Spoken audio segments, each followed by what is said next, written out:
Hey, family, greetings, family. As you are coming in, you know what we ask you to do. We want you to hover over that like button and hit it. We want you to comment what city you are watching us from. Comment what city you're watching us from, and then hit that share button and maybe tag someone. Let them know that Dr. Samuel Abbott and Lady Hope Abbott is on with a special guest for Real Talk Tuesday on tonight. And we're talking about health, wellness, the vaccine, all of those things. So come on. I see you. I see you. Sister Zelica is already on. The East Coast is already on. I need to see who else is coming in. I'll say Columbus, South Carolina, already. Topeka, Kansas is on. Powder Springs, Georgia. All right, Retha. All right, girl. I'm sorry. Sister Cecilia. You got to say your right name, your government name. Sister Cecilia. Glad to see you on. Amen. So it's good to see you, Sister Clarissa. Hey, good to see you. Dr. Carey is on again with us on tonight from Alexandria, Virginia. She's in on tonight as well. So family, again, as you're coming in, hit that like button and comment what city you're watching us from. I see Yukon in the house. I see Oklahoma City is in the house. All right, y'all, we're getting ready. I need you to tag someone really quickly as we get ready to bring Dr. Calvin Grubbs in. So tag someone, let them know that Real Talk Tuesday is on. And if they have any questions concerning their health and different things of that nature, tonight would be the night to listen in to hear what the man of God is. I see Tulsa, Oklahoma is in the house. And I also want to take the opportunity, as you know we do, to remind you of our weekly service times. Every Sunday morning at 10 a.m. is our celebration service. You can tune in with any one of our social media outlets on YouTube or any one of our Facebook outlets or even on our webpage.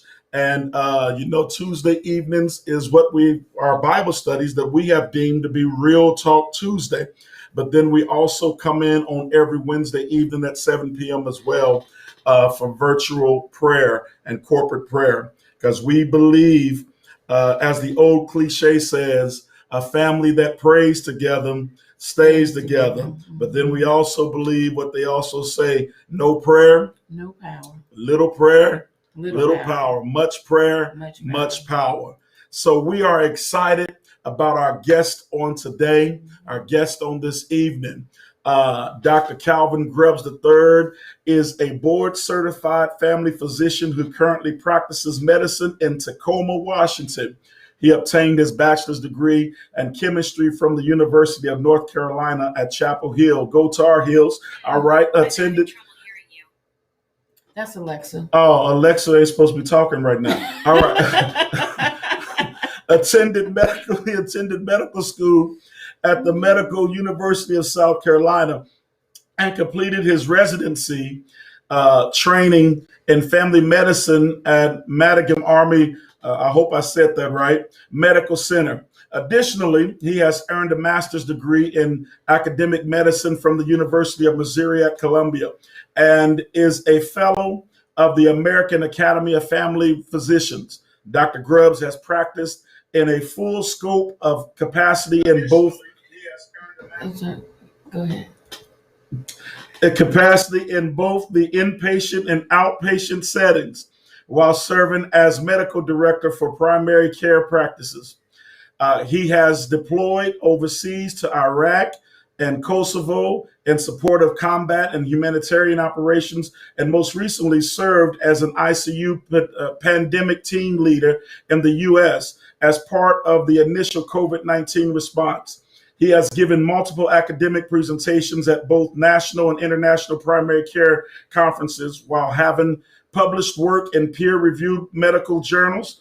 His previous awards include Resident Teacher of the Year, the materials, I'm just messed that word up, Service Medical, and he can tell you what that is, the Everyday Hero Award, the Humanitarian Service Medal, and the Combat Medical Badge. He has a strong interest in medical education and helping patients. During his free time, he enjoys spending time with his family and friends, weightlifting, traveling to new places, and whale watching. V Church family, I want you all to put them hand clap emojis and make some noise for Dr. Calvin Grubbs III. Oh, Welcome, sir. thanks for having me. I'm incredibly humbled to be here. We're glad and we appreciate you accepting to come on. I'm sorry I messed up and butchered some of them words in your bio, but we know that you are a great man and a good man and a great man. And I know your mother's extremely proud of you, and Hope is talking about you a lot, and so she's extremely proud of you. You're just messing your words up. I am today, girl. It's all right. I got you. I got you. We got the doctor on. He can fix my speech today. He's not a speech therapist, but he's a doctor. He might be able to say something wrong with your tongue, something, Oh Lord. Amen. Amen. Greet the people again. Hello, everybody. Hi, Mom.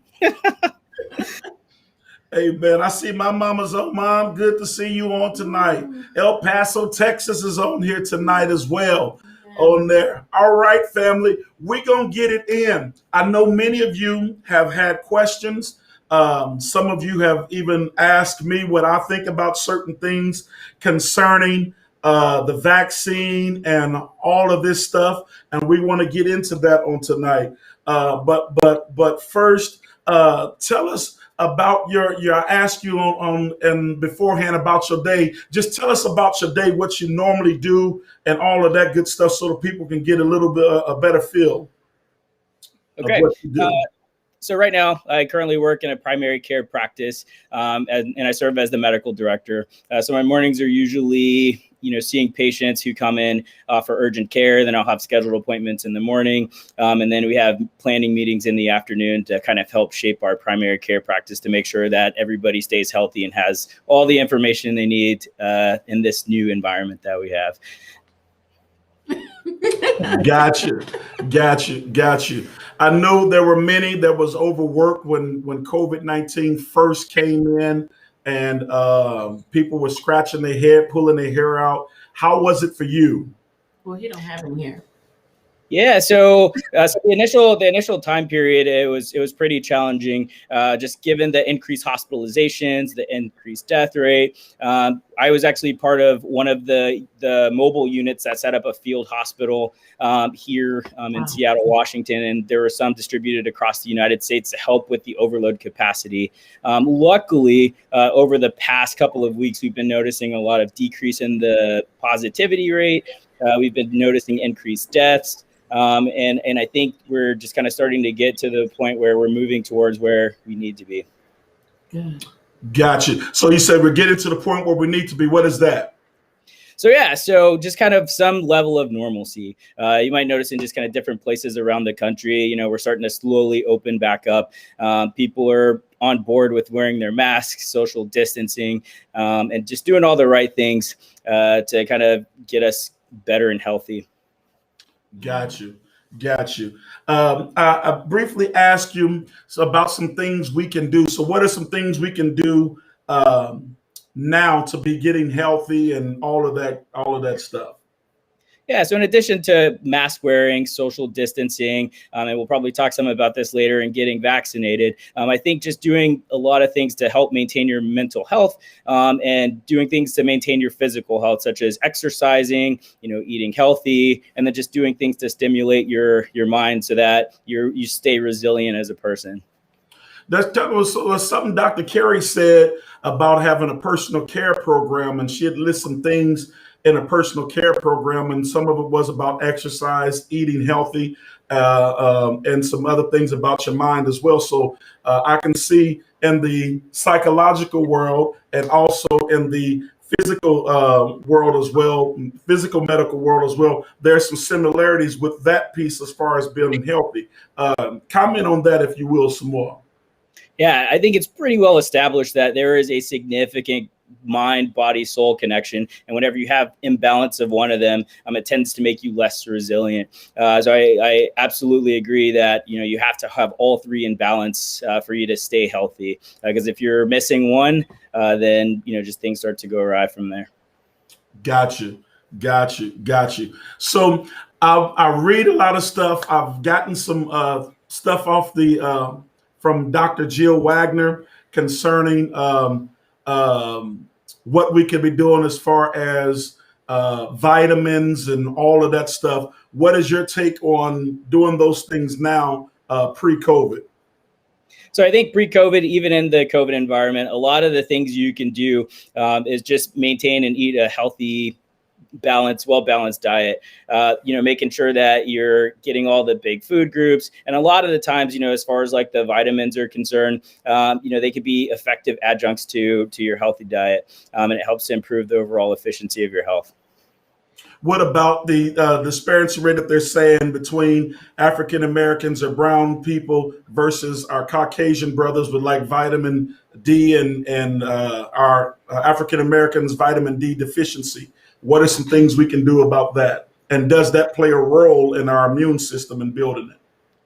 Yeah, so it's really well known that vitamin D plays an important immunologic function, and you're absolutely right. In the African American community, vitamin D levels tend to be lower than our Caucasian counterparts, mostly because sunlight is one of the things that are important in interacting with the skin to make vitamin D. So one of the things that you can do is supplement with vitamin D. If your vitamin D levels are low and you're having symptoms, getting adequate amount of sunlight. Those are the biggest things that you can do to help with that. Do you recommend when we go to our doctors, when they do blood work and all this stuff, that we get our vitamin D levels? So in general, I don't recommend just getting vitamin D levels unless you're having some kind of symptoms. They've done a lot of studies that have shown that vitamin D levels don't necessarily correlate with some of the things that traditionally we thought they did, such as fatigue, decreased bone density, etc. So if you're having a lot of mood-related symptoms, you're having a lot of fatigue, that is not responding to just kind of like your normal therapies, I think it is worth asking your doctor at that time to check a vitamin D level, and if it's low, in the context of having symptoms, at that time supplementing with vitamin D. There's a question someone asked, how much sunlight a day is recommended? So in general, just being outside, just kind of depending, between 20 and 30 minutes usually is adequate to kind of help with your vitamin D stores. But just as mentioned beforehand, just because of, in African Americans, we have an increased amount of melanin in our skin, the penetration from the UV radiation tends to be lower than our Caucasian or light skinned counterparts. So just kind of doing those sorts of things. What are some things that we can do if we get COVID-19?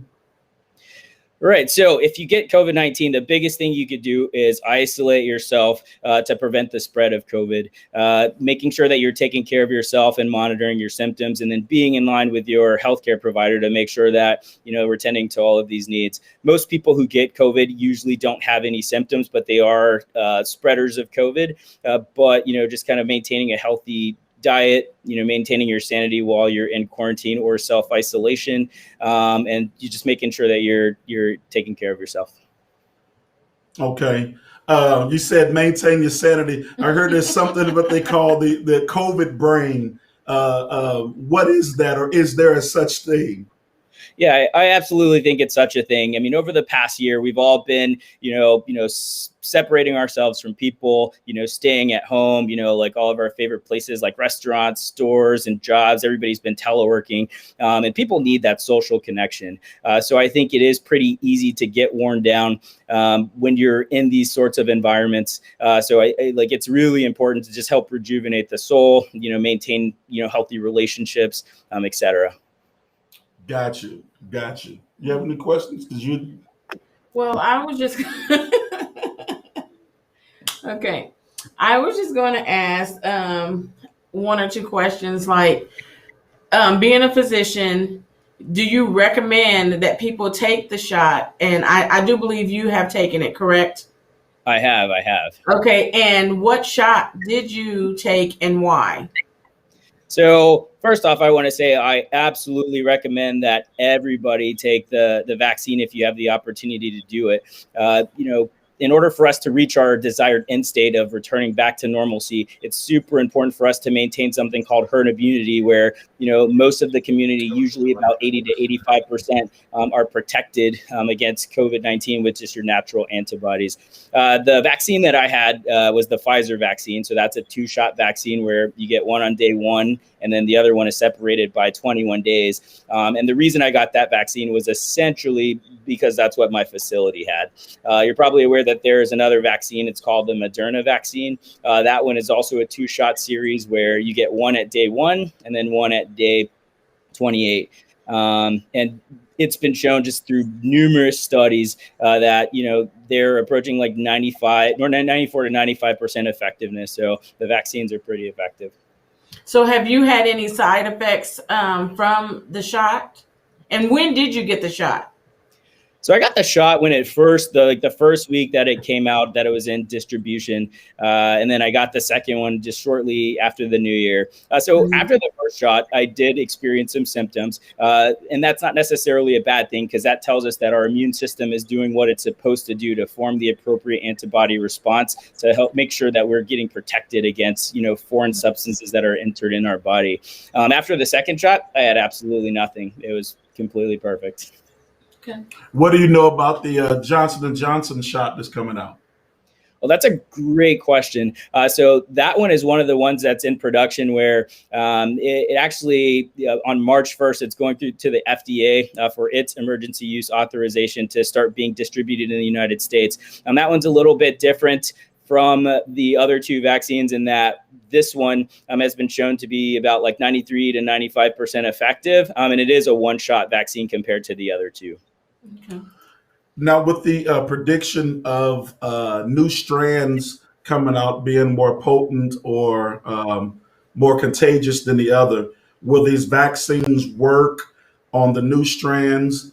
Question A. Part B is, how long does the vaccine work, and if and when do we need to take it again?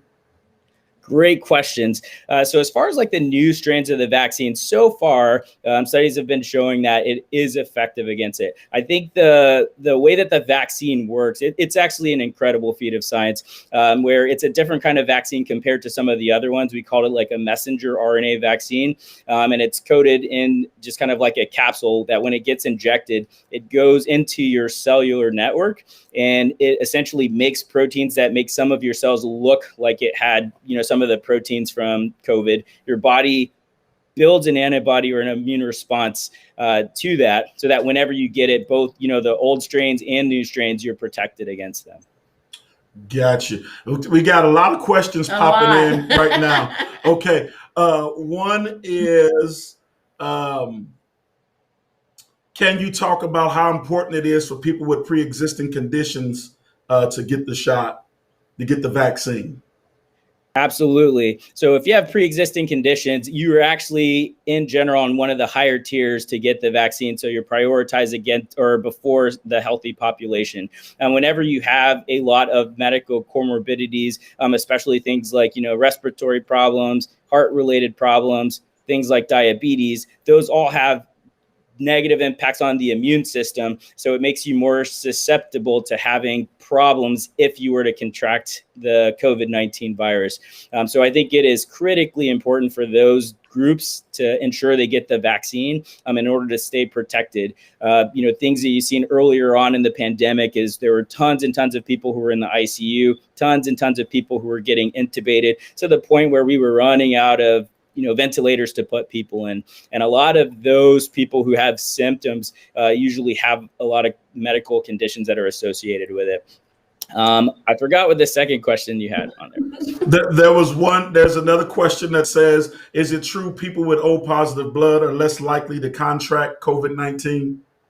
Also a great question, especially because I have O positive blood as well. So it is the increasing experience that if you have O positive blood, it is less likely, just because of some of the antigens that are present on the cell surfaces of the O blood type. However, that does not necessarily mean that you are like that's 100% foolproof and that you are immune to it. But a lot of studies have shown that that has been the case, that there have been decreased rates of COVID infectivity if you have O blood in general, O negative more than O positive. Gotcha. Here's another question. What are some of the side effects that you've heard of from the vaccine? So the most common side effect from the vaccine is actually pain at the injection site. Other things that people experience are things like fatigue. Sometimes people get like these low-grade temperatures where they feel chills. But the good thing about that is within 24 hours, usually those symptoms go away. But the highest rate of side effects is usually pain at the injection site. Yeah, I know someone. Go ahead. I'm sorry. Go ahead. And I just want to point out that a lot of those side effects are the same side effects that you get with any routine vaccine that you get. Yeah, I know someone who was getting the vaccine, and it was told to her to possibly take some Tylenol like an hour or so prior to her getting the vaccine, the first shot. Kind of like when you do, when a child goes and gets their vaccinations, they generally tell you give them Tylenol. Absolutely. And that's actually what I told my dad to do when I strongly encouraged him to get the vaccine. Did that work? He did. So he actually didn't have the symptoms to the same extent that I did. And I unfortunately didn't take any Tylenol before I had the first vaccine. Here's another one. Should you get vaccinated if you have antibodies? Yeah, that's a great question. So you absolutely should still get vaccinated if you have had COVID and already have antibodies. What the experience is so far is that people who contract COVID and they actually get antibodies from it, the natural immunity has been lasting between like 4 and 6 months. And then just kind of waning from there. And a lot of the antibody response that you get from taking the vaccine, again, it's pretty new, so we don't have a lot of the experience or data with that, but it's projected that, for a year, even year plus. Here's a really good question from Dr. Carey. What happens if you don't get the second shot within the 28 to 30 days? So that is a great question. So if you don't get the second shot within that time period, you should still get the vaccine anyway. I don't necessarily think that it's going to have any significant decrease in the overall effectiveness. The reason that we're pretty tied to those specific time periods is mostly because things are so new. And in order for us to not have any bad side effects or not have, anything go awry, we want to try to maintain the narrow parameters that were set by the studies that were done. But I think as we start to see, have more experience with the vaccine, that condition will probably start to be more relaxed. Wow. Well, I told you, everybody, those of y'all that are on V Church, we need you as Dr. Grubbs is on answering these questions. Tag people, share this now so they can get on and get this information. This information that is going forth tonight will save your life. Here is another question. Someone is saying, I have diabetes, diet controlled in 3 days after the first injection of Moderna. I had high blood pressure readings, severe headaches, and vertigo. Could that have been related to the injection? So I do think that those things could have been related to the injection. So the injection, when you get it, it mounts a huge immune response where it's looking at what's inserted into your body as foreign. And what that does is that causes some of the other systems, most specifically your cortisol levels, because your body is stressed, to increase. And cortisol is correlated to, some of these increased symptoms. So especially in diabetes, where you typically have issues with glucose control, that is something that you could anticipate from that. But hopefully the experience after getting it was that after the first 24 to 48 hours, that symptom essentially went away. Here's one. Once you've taken the vaccine, will you still need to wear a mask all the time? So great question. So right now, the CDC recommends that is something that we need to do. And the reason that that's still the recommendation, because I think it's too early for us to tell whether or not getting the vaccine prevents spread of the vaccine. So right now, our experience based on the short duration that that's been in implementation is that it either A, prevents you from getting COVID-19, or if you actually get COVID-19, the antibody response makes the disease less severe, but we don't yet know if it prevents the spread of it. So it's still important to continue wearing your mask until we have more experience with the vaccine. It's still important to socially distance whenever you are able to. Hey, we just gonna go down the line. Do you think the COVID-19 vaccine will be a yearly shot like the flu?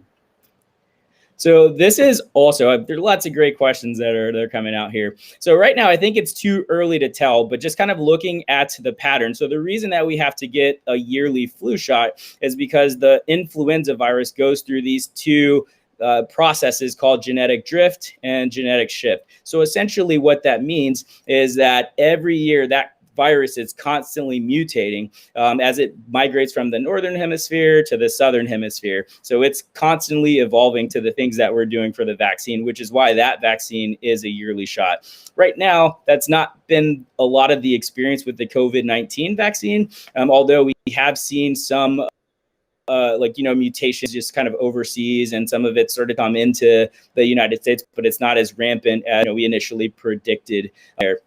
So I think right now it's too early to tell, but if I were a betting person, just based on how the microbiology of that particular virus works, is I think we'll probably have a little bit longer lasting immunity compared to the flu vaccine. But again, don't quote me on that. Cool. Here's another question for you. Why is the vaccine given in 2 injections? Oh, so that is another great question. So the vaccine is given in 2 injections because the initial studies based on the dose that was used showed that after the first vaccine, especially like with the Pfizer, it was only 54% effective at preventing, contracting the COVID-19 virus. And then after the second vaccine, you build up more of an immune response so that it's now 95% effective. Same thing was the experience with the Moderna vaccine, where the initial effectiveness was about 34% after the first vaccine, and then it approached 94% after getting the second vaccine. One of the things that I think is interesting, just kind of based on dosing things with the Johnson & Johnson, they're having great dosage responses with their one-shot regimen. But I think just kind of as time goes on, and you probably heard in the news or seen with some of the Israeli studies that were just released, that, we might be, as we're getting better with this, that might be evolving. Wow. Here's one. Should you take the vaccine if your diabetes and blood pressure are not totally controlled? Yeah, so I absolutely think you should take the vaccine in both of those scenarios, in addition to getting diabetes and blood pressure under good control. The thing about it is, if your diabetes is not under control and your blood pressure is not under control, and you happen to catch COVID-19, that significantly increases your risk of having complications with the virus, as your immune system is stunted and is less capable of handling, that invader to the body. Here's one. Do you know how many strands of the COVID-19 virus that have reached the United States? So that question, I don't necessarily know, how many strands, because whenever we are conducting our testing, we don't necessarily do specific strand typing. So I do not know the answer to that question. And will it be necessary for our children to take this vaccine as well?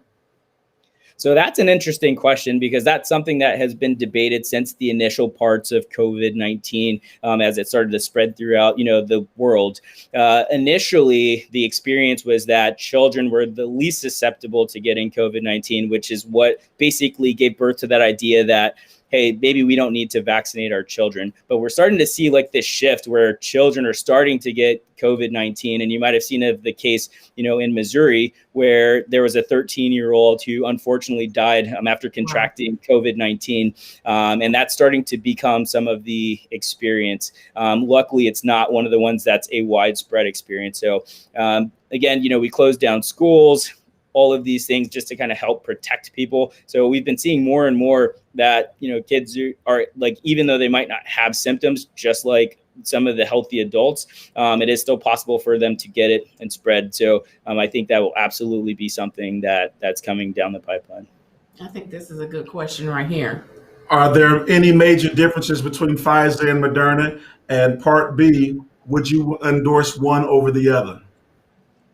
So between the Pfizer and Moderna vaccine, there's no difference between the two of them. The only difference is the manufacturer that made it. So I don't endorse one over the other. They are both in the 94 to 95% effectiveness. Got you. What about cleaning purposes? Because I know they say you have to clean hard surfaces different than you would soft surfaces. What are some things that we can do about that?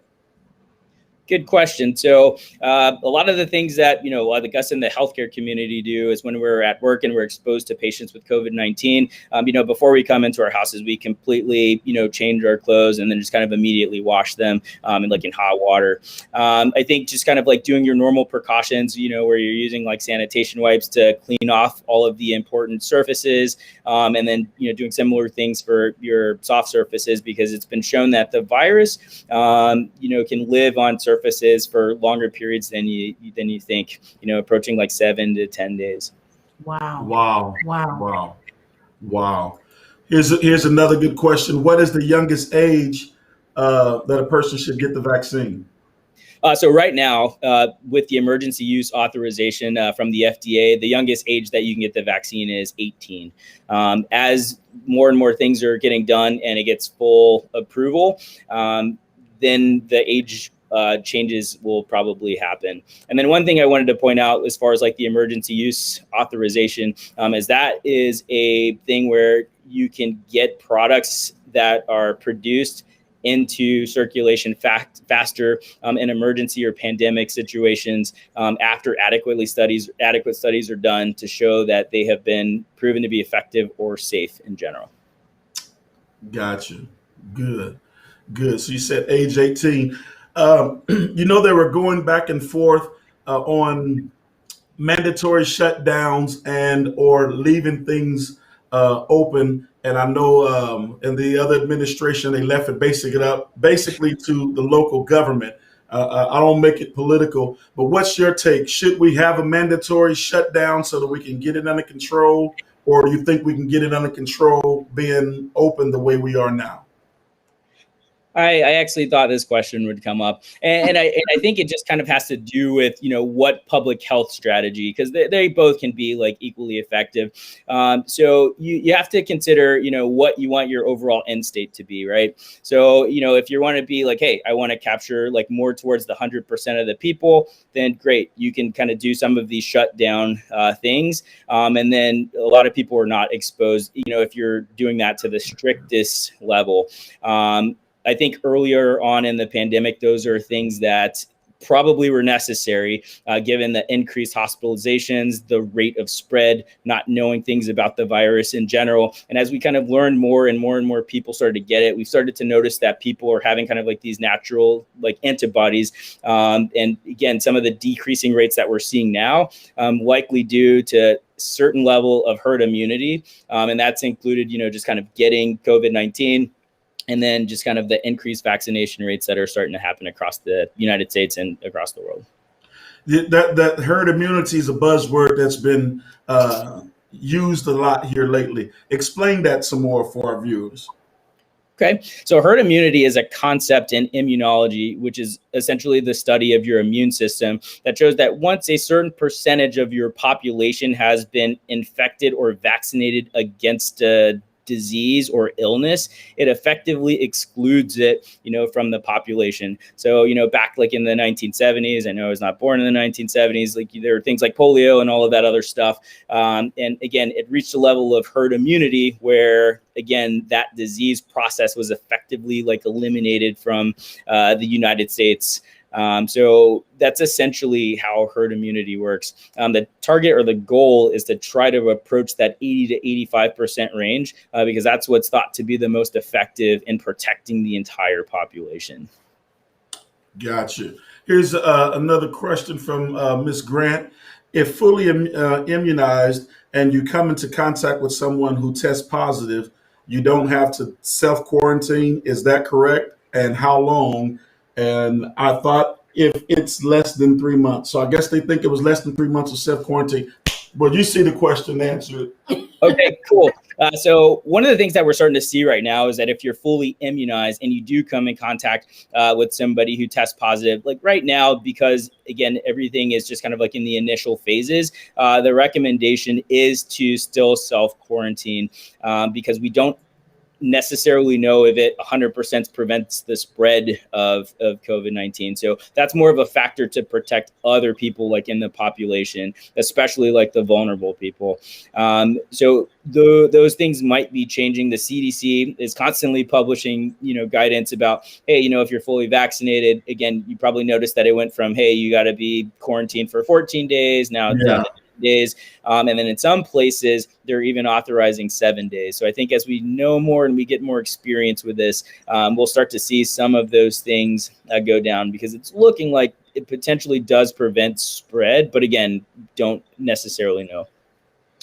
What of our counterparts from other countries, what are they doing that is effective that we are not doing? So that's a complicated question because I think our populations are pretty different. There are, certain concepts like population densities. They're just kind of like certain things where, you might have seen, hey, some countries didn't lock down and they have like decreased rates, but those populations tend to be smaller than ours. And then just kind of like the different factors or determinants of health are overall different. So I think it's more important to just kind of consider, the factors that are impacting, the individual country that you're in. And, sometimes you comparing to the other ones are not necessarily like beneficial, mostly because, the ways that people live are different. And then the health levels are different, the population numbers and population densities are different, et cetera.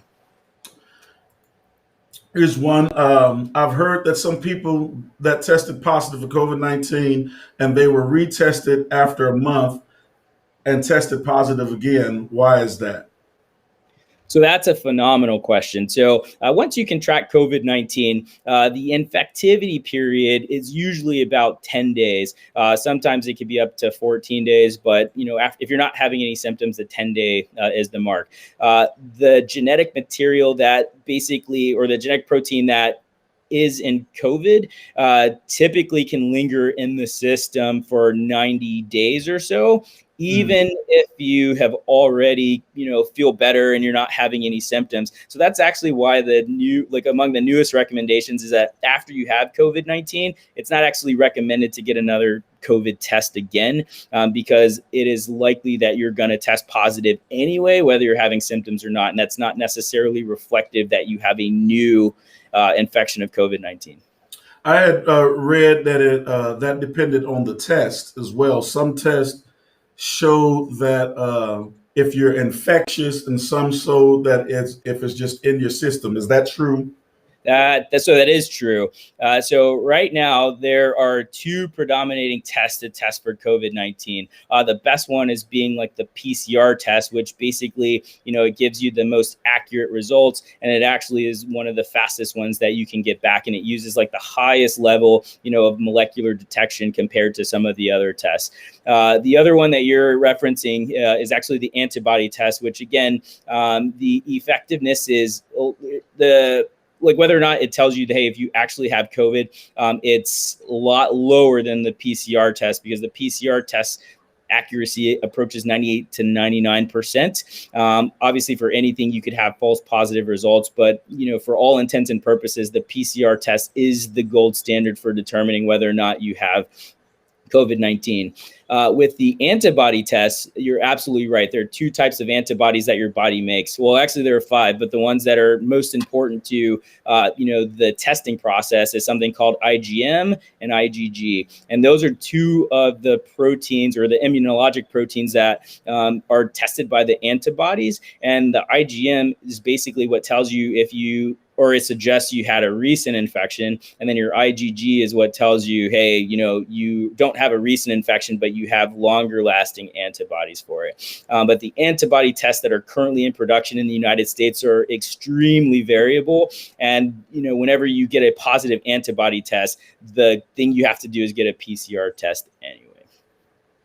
Got you.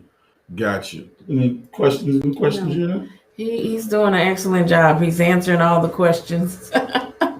I'm proud. I know you would be. There. Now, with these tests, are there any other tests that we can take that will let us know besides the saliva and or them sticking that thing up and your brain and hitting your brain and pulling it out?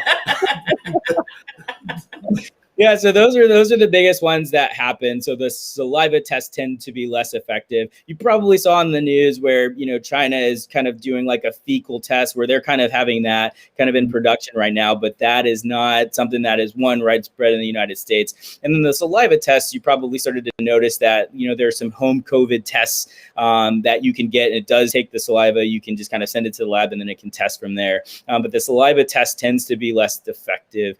So unfortunately, the tests where you go into the nose called the nasopharyngeal test is the most accurate one because you can get what you need in order to run an effective PCR test to definitively tell you whether or not you have COVID-19. Now, I also heard people say that once you've had COVID, it needs to be a certain time period before you can get the vaccine.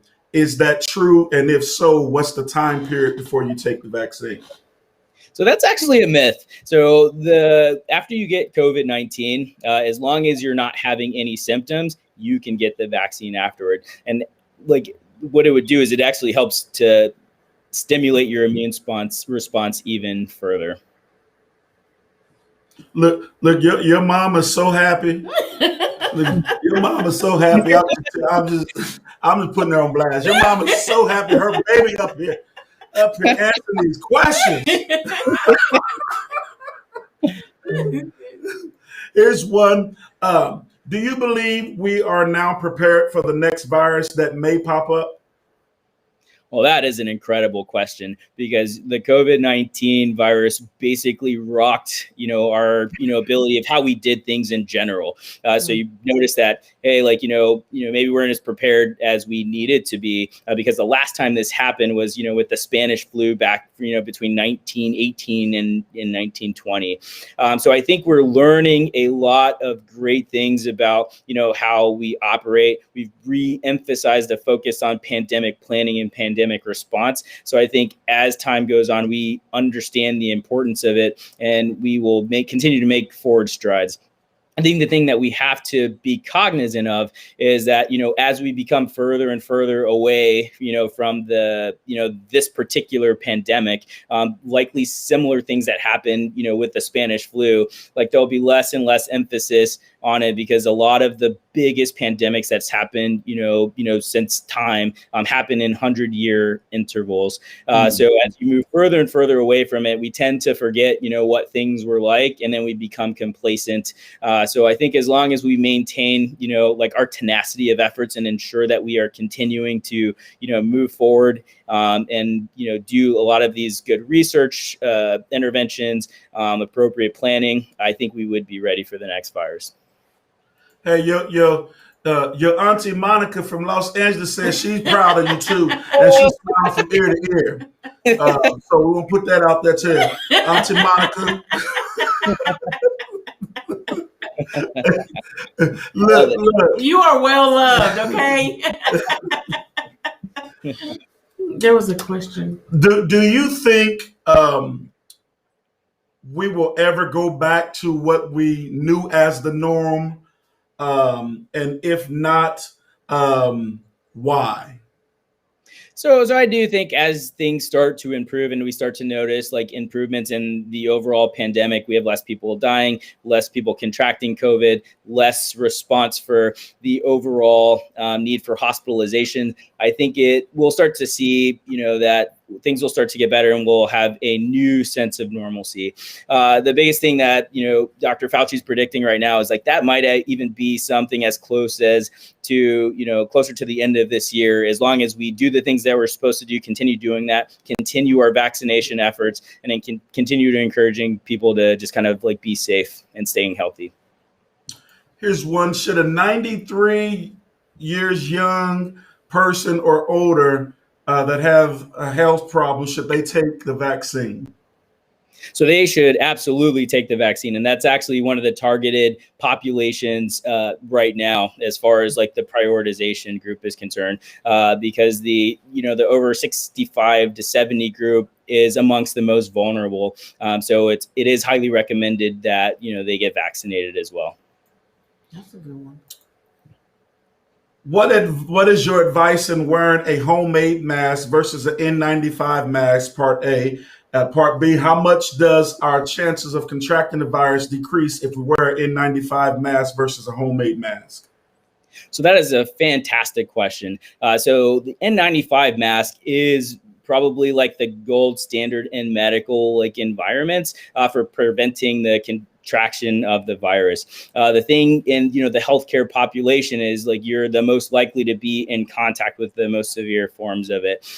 You probably remember in the initial part of the pandemic, they're like, oh, masks are necessary, masks are not necessary. And then we just kind of shifted towards wearing some of our homemade mask. And you're also seeing some of the things right now where we're starting to pitch using double mask and having specific materials. So I think ultimately the N95 mask, again, stands for preventing 95% of things coming into you, is probably the most effective. But just given the limited resources that we have in the United States and the need to kind of shift some of those resources to people who are taking care of the high risk and high vulnerable people, we should preserve those particular masks for those working in that population, such as COVID ICUs, working on the COVID wards, and then just kind of out in the population using face coverings to minimize that spread from there. Good. That's good. After my second dose of the Moderna vaccine, I had nosebleeds where I ended up in the ER. Have you heard of any nosebleeds from vaccinations? Also, several other coworkers had nosebleeds as well. So that's interesting. So that is not one that I have heard of from taking the vaccine, but that's not outside the realm of possibilities for that. So I would have to look more into that because that's not one of the common things that I see in our vaccinated population. Wow. Wait a minute. Here's another one. Your friend, Lawyer Bill, is also proud of you too.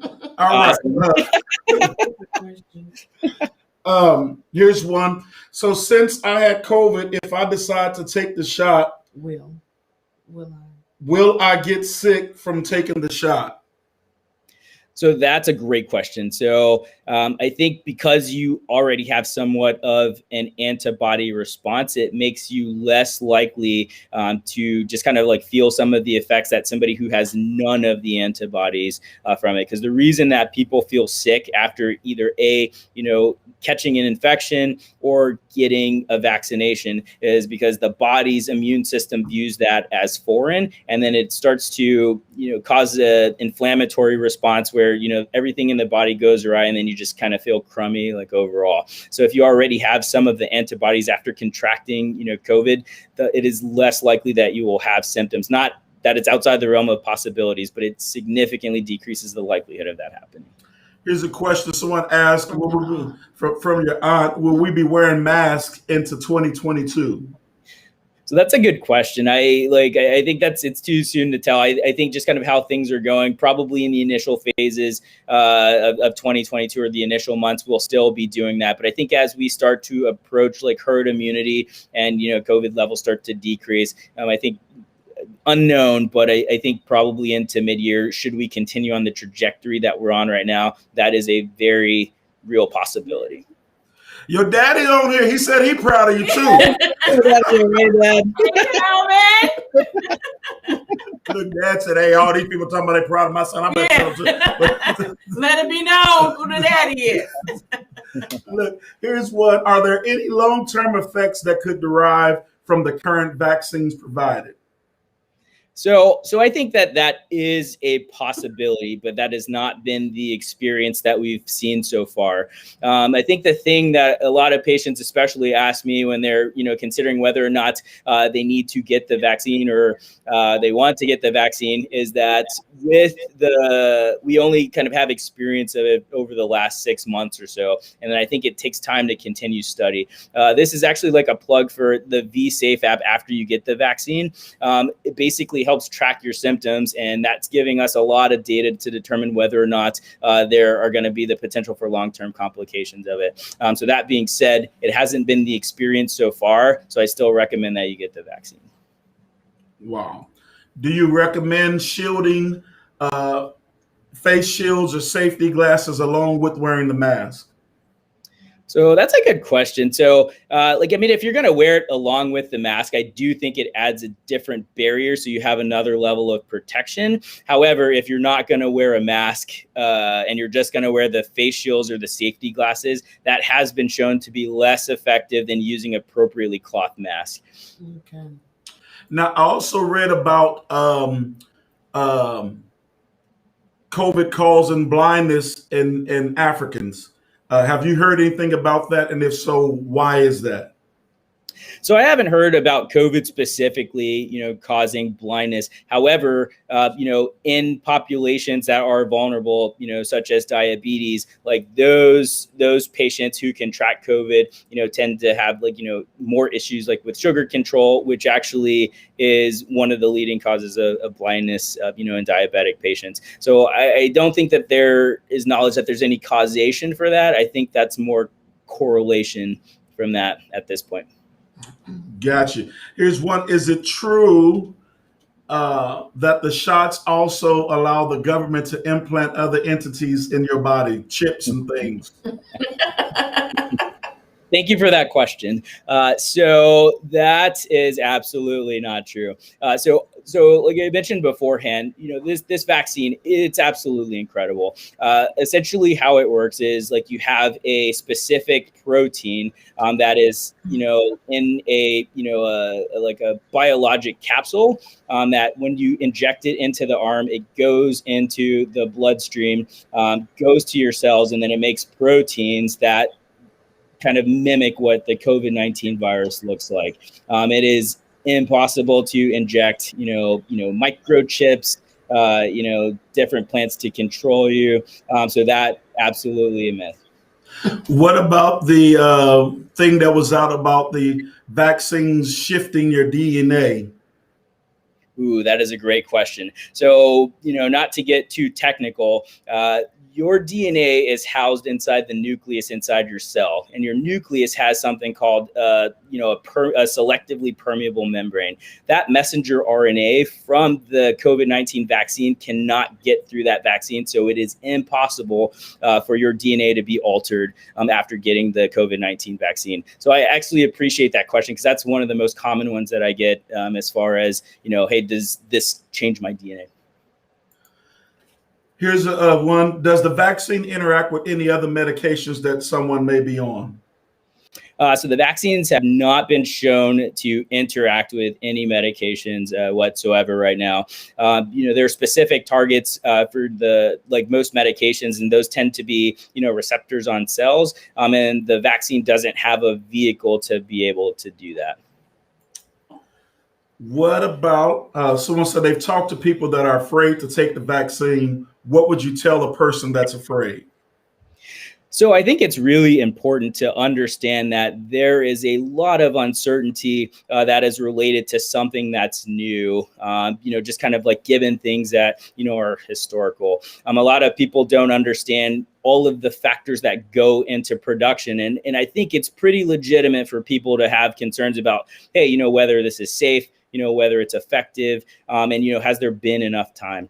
So my approach to this when patients are having some angst about it is just to acknowledge that, hey, this is scary stuff. I was initially, concerned about, hey, should I get this vaccine? And I had a lot of discussions with my other physician colleagues about whether we should do it. And I can tell you as far as when it first like started to get pitched out, like we both made the collective decision to say, yeah, we're not getting this. But as we started to read the studies, critically appraise them, look at the data, look at the methodology for how everything is done, we were pretty confident that, you know, the vaccine is safe and effective. I mean, it's continuing to prove to be the case. So I think just with education, I think that, you know, just understanding where that patient is coming from or where that person is coming from, acknowledging that, hey, this is something that's scary, and then just work together to come to shared decision making as far as getting the vaccines concerned.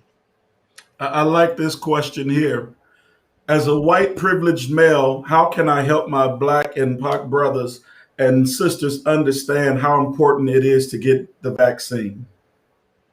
So that is a phenomenal question. And I think just continuing to provide education, directing them to resources, trying to dispel, you know, just kind of certain things that happened in the past. Because I think a lot of the hesitance with the vaccine, you know, especially with African Americans and people of color, tend to be due to just kind of like the things that happen with the Tuskegee experiments. And, you know, I think that's something that continues to linger, you know, in our community as far as that's concerned. I think just kind of reassuring that, hey, like, you know, the processes are changing, you know, we're, you know, getting better. Again, the ways that we do research methodology is pretty strict now compared to what it was beforehand, and just continuing to provide encouragement, continuing to provide support, and then just be non-judgmental if they're not wanting to get the vaccine immediately, and continue to work in their life space to, you know, try to convince them or encourage them to do otherwise. Here's another good one. Does it matter if you take Tylenol or Ibuprofen before taking the vaccine? A, and B is, will taking one of these meds beforehand cause the vaccine to be less effective? So that's a good question. So both Tylenol and ibuprofen, which is also known as like Motrin, they work differently. So Tylenol is something called an antipyretic. So it both reduces fever and it helps with a pain response. Ibuprofen is something called a non-steroidal anti-inflammatory drug, and it's a medication that kind of targets the inflammatory response. So they tend to do two different things, but pain can be caused by inflammation in general. So again, what you take beforehand doesn't decrease the effectiveness of the vaccine once you get it, but it does target like different symptoms. So for example, like if you're more likely to, or if you're having like fever related symptoms, your NSAIDs typically don't help with that, but Tylenol does. So, you know, taking one or the other just kind of like depends on, you know, what your previous experience with vaccines are. Also, read about having your wellness, what I used earlier, but they was on a walking regimen, wellness regimen. They was on a walking regimen. They tried to get their 10,000 steps a day. They did breathing exercises and things of that nature to help in the lungs. Do those things help your immune system? Does that help if you get COVID-19? Yeah, so those things absolutely help because they make your body more resilient. You know, doing breathing exercises, it improves the efficiency of oxygen flow in the lungs. You know, walking keeps you strong and keeps you healthy. Because again, everybody thinks when you're exercising, it has to be something intense where you're running miles and miles or you're lifting tons of weights. But you got to find things that you like to do to make it more enjoyable for you, whether it's like gardening, you know, whether it's swimming, you know, going on the elliptical. And, you know, the recommendation is just as long as you do 30 minutes of cumulative exercise, whether it's you do it all together or do it in 10-minute spurts, and, you know, trying to achieve that, you know, 10,000 steps, like all of those things have been shown to be beneficial in all health conditions in general. Makes your immune system stronger, makes you more resilient, so overall effective. What about the particular meats? Because I also understand about like red meats causing inflammation and things. Do we stay off red meat right now during this season, or is it something we can continue on eating? And if so, what do you say about that? So I think that's absolutely something that you can continue doing. I think just kind of like in the medical like research, like we've kind of like flip-flopped back and forth, which I do think causes some confusions with, you know, patients, especially like in the nutrition realm. Just the kind of caveat, you know, like with cholesterol, first they're like, hey, cholesterol is really bad. Oh, cholesterol is really good. Oh, it's bad again. Now it's good again. So I think as time goes on, I think we're starting to learn more and more about like, what's actually causing, some of the symptoms that we have. So red meat inherently is not necessarily bad, and it's not necessarily required to remove from your diet, but I would encourage, just like everything, doing things in moderation is something that's important. I also heard this one too about this question. So is it true that COVID-19 virus thrives on ibuprofen, causing a person to become worse? So that's a good question. So that is a myth. Like the thing with the COVID-19 virus, like it doesn't stimulate like any inflammation. It stimulates an immune response. So I think that's one of the things that gets a lot of people confused, because they think your immune response and inflammation are one of the same thing, and they're not necessarily, like they're nested with each other, but they're not necessarily the same thing.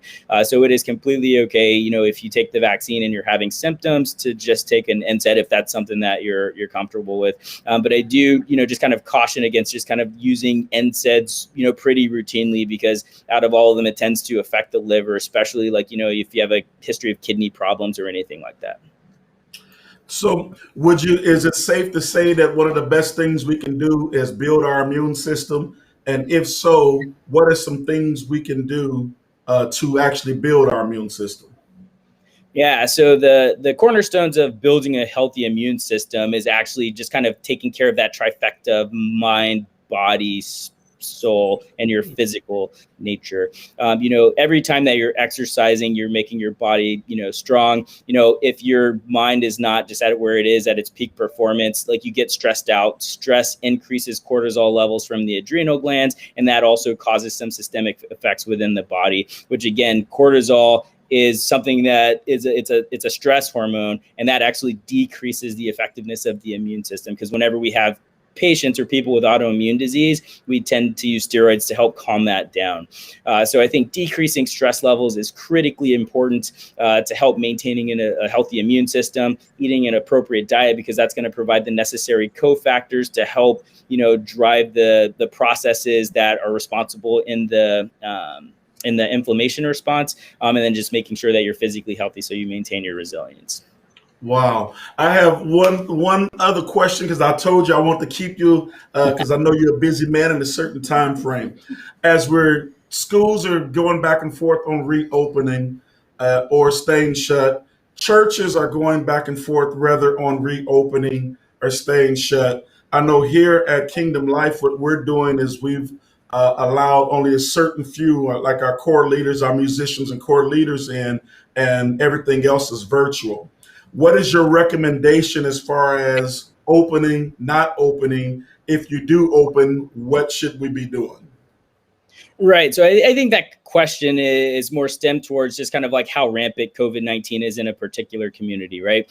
So like, if you have low rates of COVID, and this is why I think things shouldn't just be massively applied to everything, is because like the experience, just like we had talked about, like in different countries, like it's different in different community levels. So I think if you have a low rate of viral transmission in the community, I think those are markers to start moving into just returning to normalcy. But if you're gonna do it, like I think you still need to continue to do the things that you need to do, like mask wearing, social distancing, and making sure that, if you're sick or having symptoms, staying at home, washing your hands, all of those things that we normally do to prevent viral spread.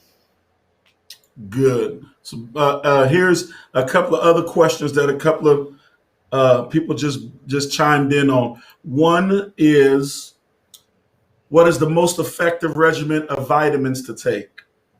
So that's an interesting question, because this is something that I talk to my patients about a lot, because you're like the nutrition and the supplement community is just kind of like taking this and kind of like running rampant with it. So the first thing I want to point out as far as like the vitamins are concerned is all of those fall into a class of, quote unquote medications that are not, they're not FDA approved or evaluated by the FDA. So in general, I actually tell my patients not to necessarily take vitamins if they're maintaining like a healthy balanced diet. So for example, like, if, you eat a lot of fish, again, you're going to get your things like your omega-3s. So it's not critically important to supplement it additionally, because if you have a lot of these vitamins, you can actually create pathologic conditions where it does harm to you. Wow. So for example, if you're taking vitamin B6, and then you continue to take that, and you get higher levels of it, it can actually cause damage to your neurologic symptoms. And then you can get symptoms like, vertigo, where you're having the room spinning sensation. You can get kind of weakness, numbness, and tingling in the extremities. If you have too much vitamin A, you can cause visual problems. So the vitamins are not a benign process, because when you take them in excess, they tend to create problems for you. Wow, that's Yeah. So the approach that I generally take with my patients is, hey, if you're eating and maintaining a healthy diet, getting equal balance, then there's generally no need to take extra vitamins. And this is especially true with the vitamin D thing, because that's like the biggest thing that I see people, do. Like in the winter months, when it tends to be more gloomy and less sunlight. Well, especially like here in the Tacoma, Seattle area. But if you're doing all the things that you need to do, you generally don't need to take, vitamins in general. So that's actually one of the things that I recommend against, unless you have a thing where you're like, hey, I don't eat this particular food group, or, I don't like this. And then supplementing is helpful in those situations. Wow. Someone asked this question, if you can see it, is if that medicine a good choice of medication for COVID-19? So that medicine, it's called ivermectin. So ivermectin is interesting because that's actually an anti-parasite medication, and COVID-19 is a virus. And I think there have been some variable studies on whether or not that is something that is effective. So right now, I think, hey, I can't necessarily say, hey, that's one of the first choice or first line medications for COVID-19. Just kind of like your antiviral medications, if you're in kind of this severe setting, are the best ones for that. Wow. And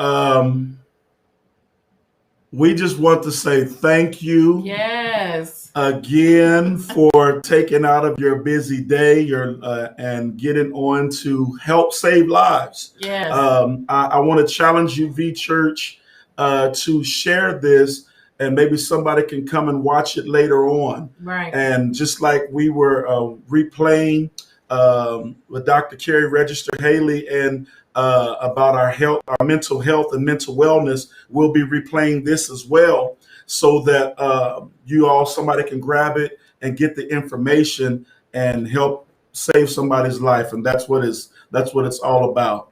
And we want to, again, V Church, we want you to put them hands together, put them hand clap emojis and things. And let's thank God for Dr. Calvin Grubbs III. Yes, excellent job. Amen. Excellent job. Amen.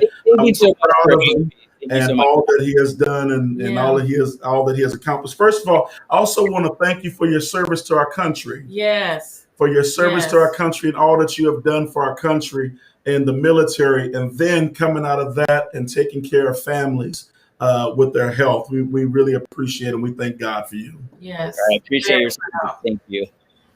Your parents did well. Amen. Amen. Again, family, those of y'all that came on a little bit later, we want you to type and let us know where you're watching us from, what city you're watching us from, whether you're on YouTube, on one of our YouTube channels or one of our Facebook channels. Please let us know where you're watching us from. And then we also saw someone wanted to know how they could donate to the ministry. We will put that on the screen. That is our Cash App information, as our PayPal information, or you can just go simply to our website. And if you go to our website, you can click at the bottom of the screen and see any of that information on the bottom of the screen. But as Dr. Calvin is on his way out again, I want to say it for the record for those of y'all that are watching and know that we've done this Cash App thing for the different guests we brought on. He has specifically asked that we do not do that. because he wanted to get this information out to the people. So we thank him for not saying, "Hey, I'm gonna charge you $500 for my time." Insurance information. We appreciate him. But again, V Church, let's praise God for Dr. Calvin Grubbs III. I can't wait till we get out to Tacoma and go get some. I ain't gonna eat no clam chowder, but I'm gonna get some shrimp and some fish. Okay. All right, sir. Thank you. Love you. I'll hit you up in a little bit. Appreciate you. We really do. Amen. Amen. Again, V Church, were you all blessed on this evening? Yes. Hallelujah. With Dr. Calvin Grubbs III. Yes. We awesome. hope you were blessed by that. We try to deal again with the taboo topics on Real Talk Tuesdays that the church generally won't deal with. But we also want to get information in your hand. Yes. We want to get knowledge and information in your hand, in your mind, and get it before you. Again, go back and watch this in entirety, because some of the questions that came in later were already answered earlier. So I don't want nobody to think that we did not answer your question or ask your question. It was already answered earlier. So go back and watch this in entirety. Again, share this so that someone else can get this information, and or tag someone so they can get on and get this information again. And we want to thank again Sister Zelica, Brother Calvin Grubbs Jr.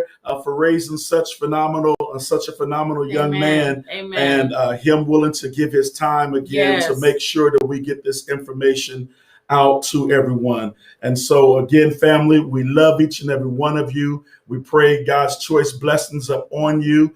And as we normally say, live your best life by living a kingdom life. You don't never give me no words to say at the end. I'm saying. Sorry. You normally don't want to say anything. What you want to say? No, I do be trying to say stuff, babe, but you know, you just be going. You be flowing. Sorry. Go ahead. You be flowing. It's all right. You done said everything now. No, go ahead. Tell everybody Calvin's nickname.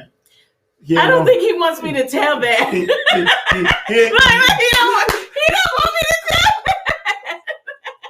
That's my baby, though. That was my baby. That was my first child that I didn't have biologically, but that's my baby. That's my baby. And to see him all grown up and the things that he has accomplished and that he is accomplishing is just beautiful. Just beautiful. I'm just so proud of him. And I just love his mom and dad. But I am just proud of him, and I know both his parents are just glowing because he's an awesome man of God. But Cool. Love you. Cool. Thank you again, Dr. Grubbs. V Church, we thank you again. We will see you on tomorrow evening for prayer at 7 p.m. Yes. We want to pray with you on tomorrow evening. And again, we want to remind you of this Sunday is our Code Red Sunday. We're wearing red in support of Heart Health Month. Yes. And so we want you to do your hashtags, mykingdomlife, take your selfies and ussies and stuff and post it. Let us know that you're wearing red in support of our Code Red Sunday in support of Heart Health Month. Amen. So again, we'll see you tomorrow at 7 p.m. But until then, let's say it again, baby. Okay. Live your best life by living a kingdom life. High five. We love you all. Grace and peace be with you.